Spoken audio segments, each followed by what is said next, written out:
All right, looks like it's 1 o'clock, so we'll get started with our WCAPT business meeting. Welcome, everyone. This is our annual general meeting, what we call the AGM, and we hope you really enjoyed the curtain going up program. Each year, our organization has this AGM meeting to update members and non-members about what's been going on with the organization. Our current board of directors, which includes Alan White, Jim Regal, Michelle Sandoval-Marcinick, Christina Varvey, Corey Kricko, Alice Custance-Baker, and Danielle Campbell, have really been a wonderful team to work with. WCAPT has had an especially interesting and challenging year and a half since the beginning of the pandemic. We switched to virtual events and we have connected with each other via Zoom pretty much. Today, we will be sharing updates from each of the 5 WCAPT committees. Our elections committee will also be announcing the results of the recent board of directors election, and the new Western chapter logo will be revealed near the end of the meeting. So let's move forward with the events committee and their updates. Okay, for the events committee, we are showing on the screen the listing since 2019, and that is because of the interruption of COVID and our inability to all meet together last year, 2020, at our in-person site. But during this past year and a half, roughly almost 2 years now, we've had numerous programs, everything from presentations regarding fire safety. We've had several virtual happy hours where we got together and just chatted about where we were and what's happening with each of our companies or our own work or things around us. But I think some of the ones that are most attended and were really appreciated were a number of the presentations that were video presentations, but with personal reflections added in. And that would be our Alcatraz cell house restoration, the presentation by John Fiedler regarding the church in, I'm hoping I'm going to say Riverside at the moment, but I'm not positive I got that right. Long Beach. Pardon? Long Beach. And then, oh, okay. And then Mel Green with his presentation regarding Mission San Gabriel. But some of the big ones, of course, he was one of the big ones. And also this presentation regarding the streamlining of the famous former department store in Los Angeles that is now part of the Academy Awards Museum. And then, of course, the last one, which was John Fiedler's presentation regarding historic building in London. So for our upcoming programs that you will be seeing in the future, at the moment, we have 2 that involve GSA APT. One will be a modern building envelopes training that will be made available. And the other one will be seismic compliance training seminars that we will make available to our members. And then finally, we are hoping, really hoping that this year we'll be able to do an in-person or this annual general meeting, once again, trying to do it at the Hearst Castle. So that's the events committee for this time.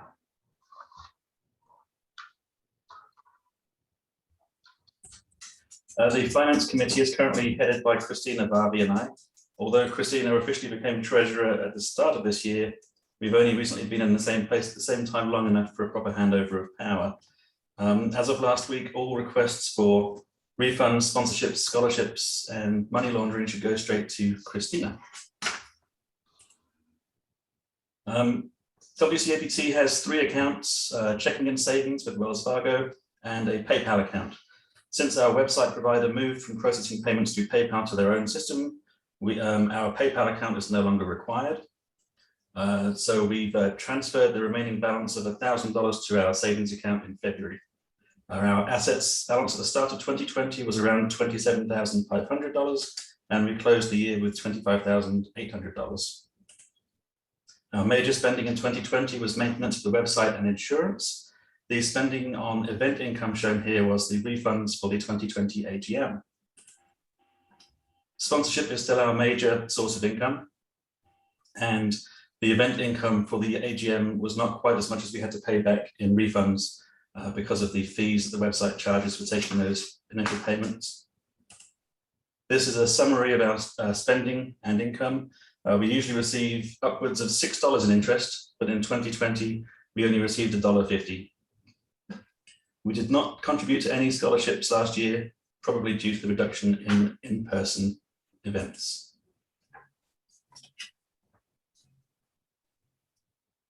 Okay, thank you. I'm Christina. I'm presenting on behalf of the membership committee, and just wanted to take another opportunity to thank all of our various sponsors. As Al mentioned, they are a critical part of our funding every year. So thank you very much for your continued support. We can advance the next slide. Yeah, there we go. Thank you. This is just a breakdown from our web services Wild Apricot about the different types of sponsors that we have, how many members that we have, and we have taken the time over the course of this past year to kind of go in and clean up pending memberships and overdue memberships, sending out emails to people, trying to re-engage in those who maybe have lapsed memberships. So this number is fairly accurate. This is a breakdown of our fees, which we set up in 2020, and I don't believe that we've increased for 2021 because we haven't been offering in-person events and things of that nature. And we have done a lot of outreach in terms of membership. We've gone through the different types of preservation organizations for Nevada, Arizona, and California, reached out to those that maybe weren't on our list, as well as not just preservation societies, but tradespeople, preservation architects, and other organizations that seem preservation oriented, as well as any type of college, undergrad, or graduate schools that provide any kind of coursework in terms of historic preservation and preservation trades, and invited them to pass that information along to their students for free membership. So we've definitely made a push in terms of our outreach for growing our membership in our chapter area. And again, this is the different breakdown of those sponsorship levels and what is all included in terms of your different types of sponsorship, which is, I believe, available on our website as well.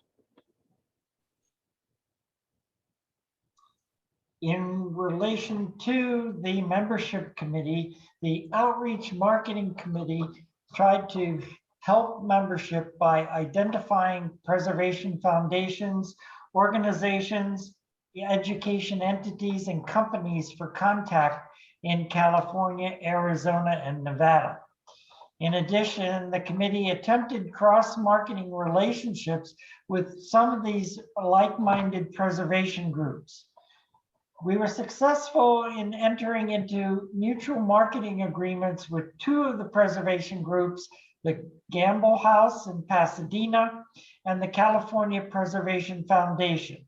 We've been exchanging advertisements for each of our programs, both ours to them and theirs to ours, so that our members on both sides or in each group would see that there were other programs available to them. For our effort coming up, our marketing effort for sponsor support for this year for our AGM was also a push. And finally, our goal for the coming year is to try and reach additional preservation groups for more of these cross-marketing efforts to expand opportunities for all of our members. Thank you. So Jim and I headed up the elections committee this year. We created the most streamlined WCAPT election to date, with Google Forms simplifying the voting process. No more downloading PDFs and submitting ballots. The results were counted, and we are pleased to welcome Alice, Annie, and Michelle to their second terms, and Dick G, Chris Gray, former WCAPT president, and Michelle Langley as they join the board. Michelle is here today. So hi, Michelle. Looking forward to working with you and our new board members as we get into our future endeavors. Go on. I was just going to say, I'm excited and honored to get more involved with WCAPT and all that you do. So thank you. Thank you. Welcome to the board, Michelle. Thank you. About 3 years ago, we identified a need to update our logo, primarily to promote inclusivity for all 3 of our member states rather than just California, and also to bring it in line with the APT Central format. We solicited design ideas and received the following 3 options, all of which complied with the APT format and played to climate and landscape themes. Number 2, incorporating the WC into the trees and the moon. And number 3, taking color cues from the original logo. The voting was tense. Option 1 clinched victory with a tie-breaking vote that came in 15 minutes before the polls closed. So congratulations to the designer of option 1.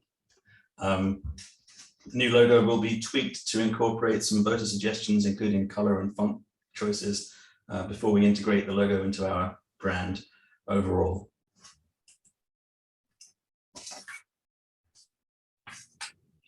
So we wanted to, hold a section of this meeting for a moderated forum, to collect ideas from anyone. There were some comments on the elections ballot for what you might like to see from the organization. And it seemed like more events, more wine and cheese events, and more interaction in general. So more, which is great. And we love that you participate, and we want to hear more thoughts about, possibly upcoming events, locations, preferences. So feel free, anybody on this meeting, to chime in, and let's hear from you. I'm looking forward to a WCAPT hoedown at Piper's Opera House. I would love that too.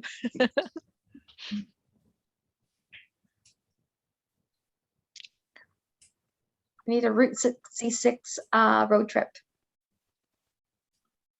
Oh, Yeah. a Route 66 road trip. Ooh. I'm in. Lots of historic hotels to stay at along the way. Ah, yes. That would be a nice tour.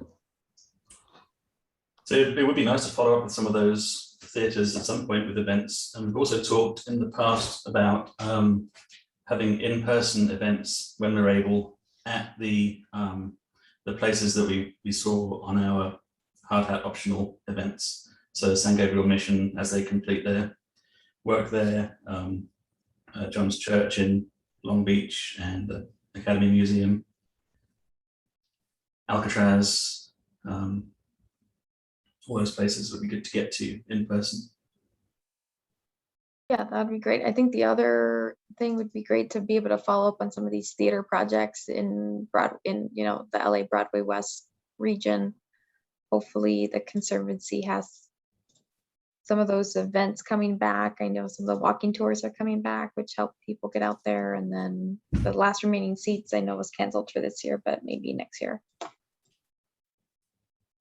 And we haven't given out any scholarship money in the last probably 2 years, partly because there have been less in-person events. Sometimes we sponsor students to go to APTI conference, but also I think we just don't publish the fact that we have money available for sponsorships enough. So it would be good going forward to figure out how we can make that available, because we've been, since I joined the board 5 years ago, we've been sitting on $30,000 pretty consistently. I think we should, I say this every year, we should spend some of it in a useful way. Last remaining seats is happening next year, or is planned for next summer. I help volunteer with them, but we're currently planning to host it next summer. There's also Nice. a potential single holiday movie event too around like December. So Yeah, that'd be good. I think I want to say a couple of years ago there was like a Christmas version of it where with some like holiday films, I think. yeah, I've only been helping them out with honestly a couple of years. So it probably predates me, but yeah, the traditional was like the month of June. The one for this holiday season is partly because nothing happened this past summer. So would that be in person possibly? It would be in Or person. actual? Great. Well, that'd be good. Yeah, I think once things resume in-person mode, it gets a lot easier. I mean, even our connection as a chapter to the international, national branch. I mean, usually we, go to the conference together. We have breakfast together. That's where we always see you, Sam. And this year, I think it's still virtual as a conference. So it's still a little bit difficult, but I really hope, end of this year, beginning of next year, we can resume some in person, especially Hearst Castle for our AGM next year. We're hoping.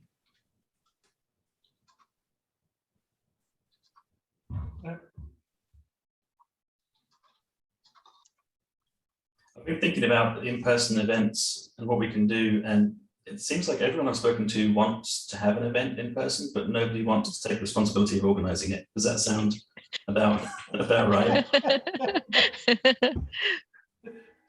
Well, I've personally done organizing things for a while. Thanks again, Jim, for all that. It turned out great. It's definitely one of the challenges we face as a chapter, being spread across California, Nevada, Arizona. Our territory is quite large. So whenever we plan events, it's a decision between whether it's going to be, in what state, Southern California, Northern California, which a lot of us board members are based in, but we certainly want to connect more to our other states and also neighboring chapters as well. So I think, upcoming, we really want to strive for that outreach to get more connected, members, gather more members and student members too, which also we've been, working towards. But again, another difficult thing during the pandemic, I think, to rope in students. Yeah, I think the most active chapters near us are Rocky Mountain, and then maybe Northwest. I haven't seen much from any other chapters in this area. And then Northeast, I think, is the biggest, most active chapter. I think Rocky Mountains has an annual workshop of sorts, I believe, where it's like multi-day presentation, similar to this, but a little more prolonged. Thinking about an in-person event, and not that I'm volunteering, but possibly about tying, if there is anything available, to do like a tour of something at, in Broadway, in that realm, and then tie it to the last remaining seats, either for next summer or for this winter, if it's available. That would be kind of nice to have that sort of bundled as maybe if they have a site that is accessible and could be toured and presented on, even if maybe the Tower Theater. It seemed like a few people had worked on that.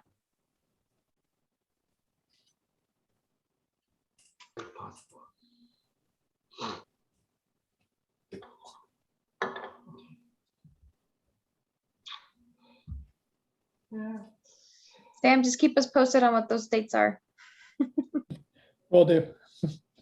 Yeah, I know the LA Conservancy does, or they have done like tours of Broadway, like walking tours, and the tours keep alternating between in-person and virtual. Right. But I like the idea of like an in-depth one for the Tower Theater, especially since before the last remaining seats, they do the tour of the theater beforehand. So it'd be kind of cool to do it of the Apple Theater, or the Tower Theater with Apple.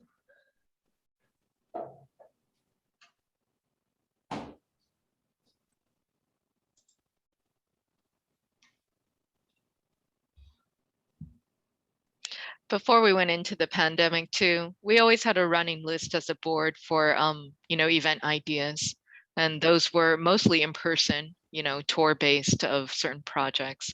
I think we got to resuscitate that list, now hopefully, towards the end of COVID, that we can open up and plan some more in-person stuff.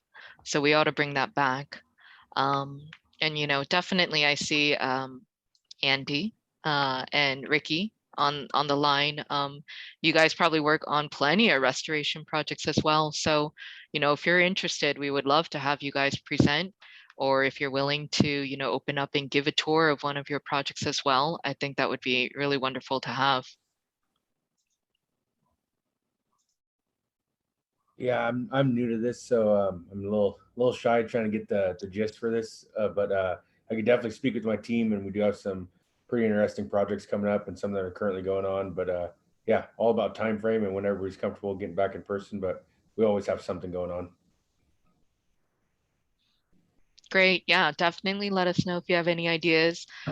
And certainly, if you're interested in being part of the committees as well, I think that's something that we also want to encourage, outside of the board. We want to have members be part of that planning, part of these meetings, because you guys have ideas that we might not think of, and it would be great to have additional insight. So, let us know if you're interested in any particular committee or all of them. We're always looking for volunteers. Okay, thank you. Actually, that's something in the last 5 years I haven't seen, I don't think ever, a non-board member at a board meeting. And they are welcome, but I don't think we've ever advertised that. So Yeah. we should probably make a point to do that. Yeah. But yeah, for both board meetings and the committee meetings.